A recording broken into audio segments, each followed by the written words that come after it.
For the third time in the past 15 years, British Columbians are participating in a referendum to change the way the people of the province elect a government.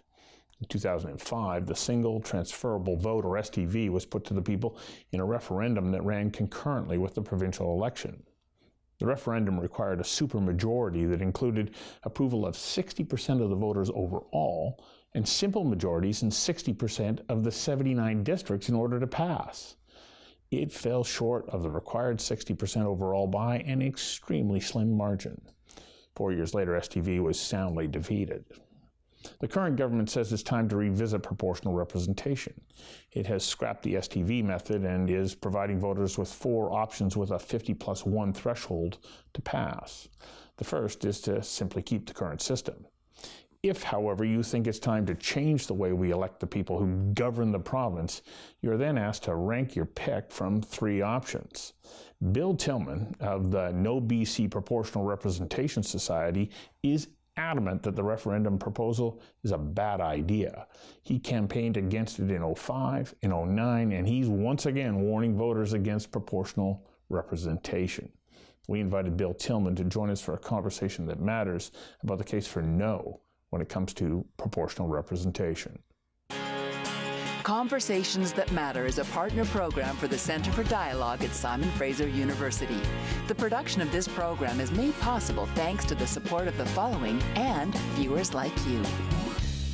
Welcome on this very interesting topic, and it's very interesting having you, having been such a long time opponent to proportional representation. What is it about proportional representation that makes you go, no way? Well, partly it's because it's the third time in 13 years I have to fight it. So, I mean, we won it in 2005, we won it convincingly and overwhelmingly in 2009. Right. And yet here we are again in 2018, doing it once again. And so some people can't take no for an answer is the obvious piece of it. But do they not say that's because it's a system that is being accepted around the world and it brings positive results? Well, there's obviously people who are proponents of proportional representation, that's hard to say, who are zealots in some ways on this, and they keep pushing it back and back. But the reality is, lots of major countries use first past the post, our current system, the United Kingdom, India, the United States, Canada, other countries. A number of countries obviously use proportional representation in many different types, but the most common one is not on the ballot in the fall for this year, and that's proportional representation list. It's used in Holland and many other countries where you don't really have ridings at all. You pick the party, whatever the percentage is, that's the number of seats they get in the parliament. And so you don't have ridings, you don't have geographic locations, you don't have constituents, you don't have local accountability and responsibility. All of the things that you get in first past the post, which makes it a superior system in my view and in many people's view. Mm-hmm. But as you say, we don't have that version of proportional representation on the ballot anyway, so we don't need to worry about that. You know, you point out Great Britain, the United States, and there are some people who would say, well, first past the post there isn't producing results that we want right now. You take a look at the current president of the United States and also the Brexit issue. There was an awful lot of misrepresentation in those campaigns. Yeah. And we wind up with people who, in some ways, you could say are tyrannical. Well, two things. In the United States, they elect a president directly. We do not elect, or indirectly through electoral college, we don't elect our premiers or prime ministers directly. We elect individual parliamentarians, individual members of the Legislative Assembly. In each of the ridings, people decide who's the best candidate in our riding. The one who gets the most votes goes to Parliament or goes to the legislature, and the party or parties that have a majority then form the government. When we see things like Donald Trump, the people who are unhappy with Donald Trump loved Obama. So we can't have it both ways. If you think that the electoral system should simply produce the results that you personally, politically like, then you're in the wrong business. That's not the way it should work. You should have a political electoral system that produces good results, period. So if you want to be unhappy with the Donald Trumps of the world, you can't say, but Obama was an aberration and everything is bad. So that's important, I think. When you look at the UK, let's talk about the UK. In 2015, UKIP, the United Kingdom Independence Party, under Nigel Farage, kind of certifiable, they ran and they won 1 seat under first past the post out of 650 ridings. They could only convince 1 riding to convince them to give their member a ride to the parliament, but they got 12.6% of the vote. If it was proportional representation, they would have had 80 to 90 seats in the parliament. They would have played a major role in the government. There would have been a minority with the UKIP party would have been in charge. Fast forward to the next election, 2017, they got 1.5% of the vote and no seats. So under first past the post, extremists, whether they be far right, far left, religious, even regional, can not get the kind of grip that they have. Whereas we look at Austria, the Freedom Party has this, the third largest number of seats, formed by a former Nazi SS officer. Most of their members of their parliament come from, not from ridings, they're not responsible to local voters, they come from the party list, which is the percentage. So that kind of a system, it doesn't create neo-Nazis or far right or far left extremists, but it enables them, it gives them validity, it gives them a platform. It lets other people say, oh, well, if these people who are extreme are in parliament, it must be okay. If we want to live in a democracy and we want people to participate, and if we tell them, no, if you don't get enough people behind your position, well, too bad, you're out, how does that encourage participatory democracy? Well, what we have is a system where you have to win a riding. You have to convince your neighbors, your community, the area where you live, that you are a reasonable person to represent them in our legislature in Victoria. If you only need 5%, and that's the threshold the government has set, if you only need 5%, then you can have extreme views. In fact, it encourages extreme views. But you're talking 5%, not on the one, on a particular, across the board. 5% across the province. So, so if you get 5% across the province, you will win currently 4 seats in the legislature. That's one more than the Greens have, who have the balance of power. So in a minority government, but just to finish that point, Sue. So with 4 seats, you could have the balance of power. And that could mean a party that is anti-Indigenous people, anti-gay, anti-Muslim, anti-refugee, anti-immigrant, a whole host of different things. We see a Chilliwack school trustee, Mr. Neufeld, who is against all of the gay and lesbian support mechanisms in the schools. He's against all sorts of things. I say very straightforwardly, in British Columbia, I believe a party espousing extremist views could get 5% for sure, and they would have 4 seats in our legislature, and they shouldn't have them. Do we not wind up in situations, I mean, you take a look at the first Gordon Campbell election when the NDP were quite literally annihilated in the first past the post system, but if you were to take a look at the total accumulation of votes, their representation in the province was much greater than the 4 seats that they got. Yeah, they had somewhere in the 20% range. And do they not still represent a portion or a perspective that is valid because they bounce back by the next election? And so to say, nope, sorry, you only get 4 seats is not an accurate representation of what that that whole belief and ideological and political philosophy is. And then, but they get shut out. And we're hoping that Gordon Campbell is going to be magnanimous enough to say, well, I'm the premier of the entire province and I'll take all of these things into consideration. I think those days are done in politics. Well, here's the thing, and it comes back to the fundamental difference between my opponents who want proportional representation and myself and others who want first past the post. We want local accountable representation. And what happened in 2001 was the NDP had driven itself into a very deep hole. And riding after riding, people said, we don't want an NDP government anymore. We want the BC Liberals, as is their right. They had an overall majority. So even if we hadn't had first past the post, the Campbell government would have had a massive majority. But even under proportional representation. Even under proportional. But that would probably be the only time you would have seen a majority government. So when we have well, couldn't you have said the same in 1990 when Mike Harcourt won his first government when BC threw out the Socrates? He still would have wound up with a majority. No, he would not have. No. The NDP has won with 40, 39, 41.5%, 40.5% of the vote. They've actually lost elections with 45, 47% of the vote. But that's the point. It's about the ridings. It's about the local, accountable, responsible MLA to that community, and each community decides. And the fact that in one riding, let's say West Vancouver, Sea to Sky, maybe 80% vote BC Liberal, should that then influence the rest of the province? I mean, I would say no. I think what we have is reasonably equal ridings. I mean, obviously, there's northern ridings that are smaller in population of voters because they're so far flung. But basically, we say we've got this representative system so that everybody has a voice in the legislature. And out of all of those, you take the majority of ridings decides the majority in the government, not the majority of votes. And so if we want to change that, there's a whole bunch of fundamental problems that will come out of it, one of which is Metro Vancouver will rule the province even more directly and more completely than it does right now. Okay, but that's based on population. Exactly. And that's so what proportional representation is based on. It's based on what's the percentage of the population that votes this party, this party, this party, and then it roughly, almost exactly reflects that. Okay, well, one of the proposals that's being put forward is to have a rural-urban, division. One system for rural, another for urban, to try and give a little bit more of that balance and some sort of proportional representation to those rural ridings. Right. What are your thoughts on that? Well, first of all, it's one of two systems that has never been used anywhere in the world. Nowhere. So 2 out of the 3 models that the NDP government with Green support have put forward have never been tried anywhere. I don't like the idea of experiment. I don't like the idea of proportional representation, period, but to experiment with it as well seems to me the height of folly. That said, nobody knows what riding there would be. You don't know what your riding would be under any of the 3 models proposed. I don't know. No one watching this could possibly know what riding they're going to be in or how many MLAs they would have in that riding.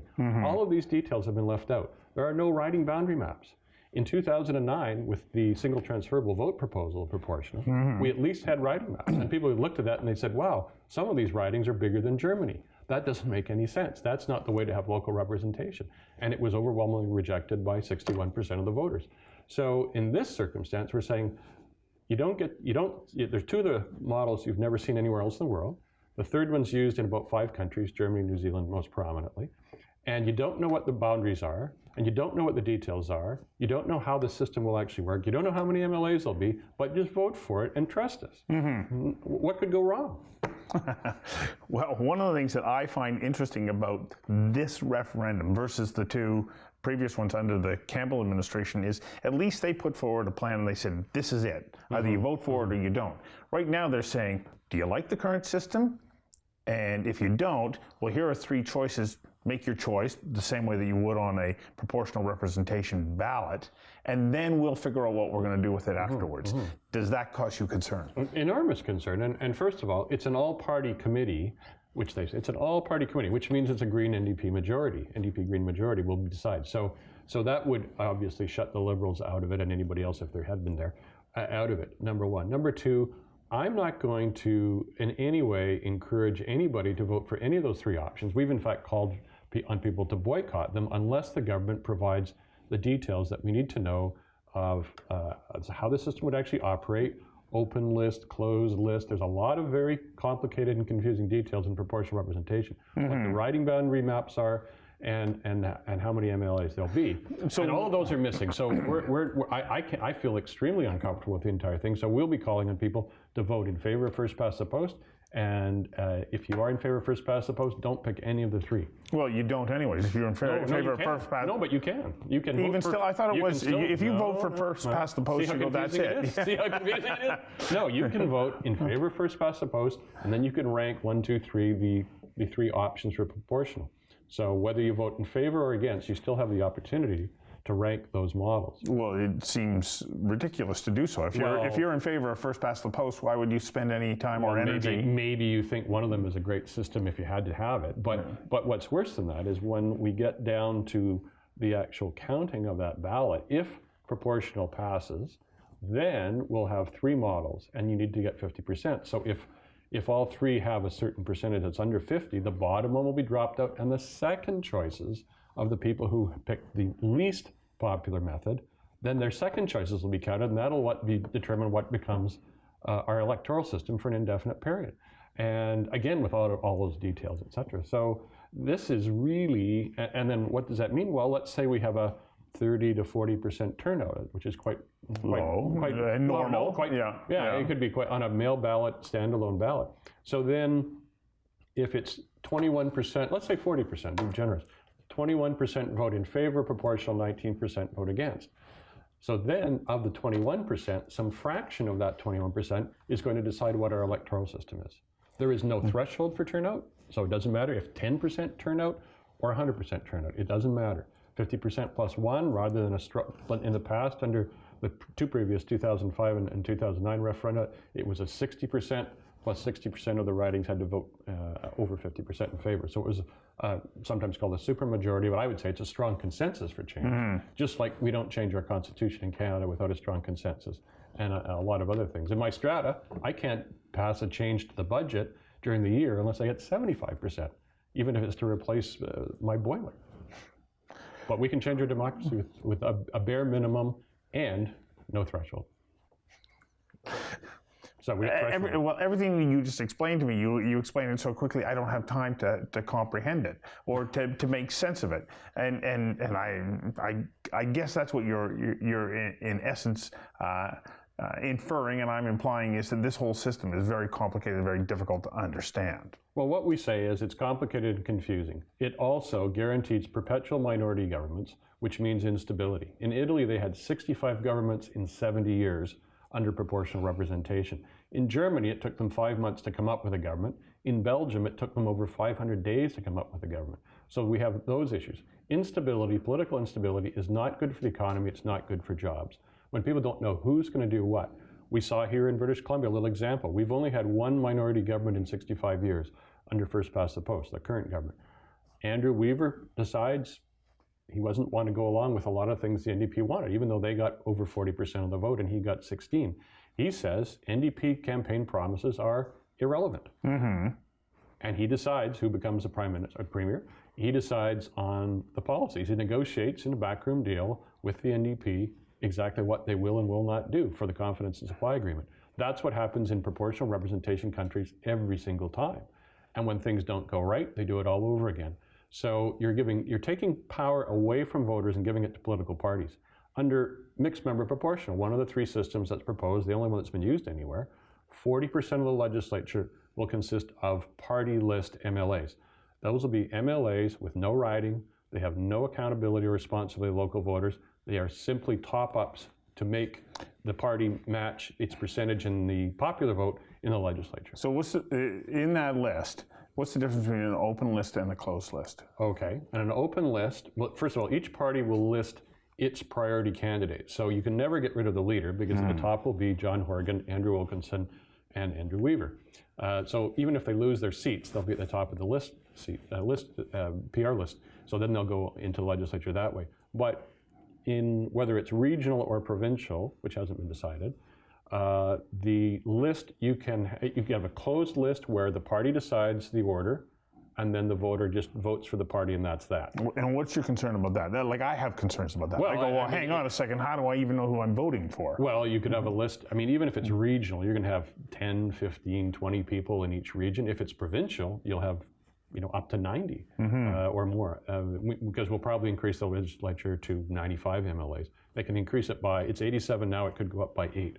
So that is, I mean, it's kind of like when you look at a city council vote in Vancouver, you can have 100 people running for city council or more. It's crazy. You can't research them all. And that's the same thing that would happen in a provincial election. So that's the closed list. The open list means you and I can look at this list. We decided to vote for whatever party. We can reorder it. We can take the leader, move the leader to the bottom, and move Joe Blow up to the top, and Jane Doe comes up here, and move them all around. That would presume that you actually knew who those people were, right, and you had strong feelings about the relative merits of each one of them and re-rank them. But we know from open list proportional countries, almost nobody does that. They just don't do it. Bill, you put yourself out here in a position where you got people who are going, I don't like you doing this because for one thing, you're supposed to be back in our party and we're backing this. Why is this so important to you? Because you have brought your own critics about you. You're not doing this without some personal cost to you. Yeah. Why is it so important to you that we stay with the first past the post system? Well, I haven't changed my position, number one. I looked at it in 2005 when the Citizens Assembly was looking at this, and I thought, oh my God, I went down there as a journalist and thought, oh my God, these guys are actually going to do this. And and I thought this would be a crazy system. It was only used in Ireland and Malta, two tiny island nations. Nobody else picked it up. And I thought, this is nuts. And as I researched it more and more, I realized that the number of problems, the rise of extremism in Europe, particularly in the far right, but not exclusively to that, the instability, all of those problems, as I researched more, led me to believe that first past the post is the best system. It's stable, it's successful, and it's simple. I just explained in less than 20 seconds the entire system. And you can't do that with proportional representation in any way, shape, or form. You've got the Droop formula. You've got the weighted Gregory method. You've got all of these mathematical, genius formulations that take ordinary voters look at it, and this is not to insult the intelligence of a voter at all. I have a master's degree in political science, and I have a hard time grasping some of the concepts. They are that difficult. And the other side will say, oh, if you can rank ballots, you understand it. Well, that's not what it's about. You want to know how the system works. You want to know what riding you're going to be in. How are people going to be decided? How am I MLA going to be chosen? The second, I mean, for example, in dual member proportional, one of the other systems proposed, which doesn't exist anywhere, even the government's own report said choosing the second MLA in that riding will be very complicated. That doesn't give me confidence. Okay, but let's, you say you went down and took a look at it in 2005, but you stayed with this. There's a lot of people who fight campaigns and then move on. There's something about this that you believe is fundamentally important to the way that we're going to continue to govern in Canada. Why is it that it's so important to you? I think it's because it's local accountable representation, and that it's an easy system for everybody to understand, and it does work. And, as a New Democrat, I'm sorry that we didn't win for 16 years. But we could have won in 2005, we could have won in 2009, we should have won in 2013, and we did almost effectively win in 2017. If you look back over a period of time, the NDP has done, in the last 25, 30 years, they've done quite well. They haven't done as well as the Liberals, but if John Horgan continues on this, it'll be almost even by the end of this term. So you can't, but I find a lot of New Democrats say, oh, we hated Gordon Campbell and Christy Clark, so we have to change the system. That's not what it's about. You shouldn't be changing systems to get the result you want. That is not. You should only change systems if you think you've got something better. And proportional representation is worse than what we have. Thank you very much. Thank you.